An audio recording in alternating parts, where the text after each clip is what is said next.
Янузбек Евкуров провел совещание по вопросу реализации мероприятий второго этапа по улучшению водоснабжения в населенных пунктах республики, выполняемых в рамках инвестиционной программы Роснефти. Основным направлением реализации проекта является строительство новых и реконструкция существующих водозаборных сооружений, в том числе и строительство объектов водоснабжения в Малгобеке.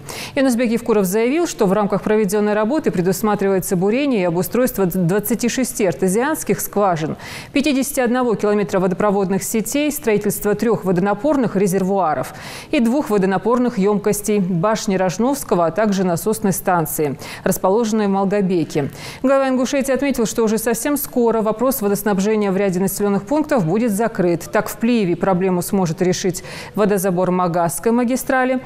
Жители селения Аршты, которые также испытывают большие неудобства из-за отсутствия воды, пока будут обеспечиваться привозной водой. Но в ближайшем будущем в селе построят новые объекты водоснабжения.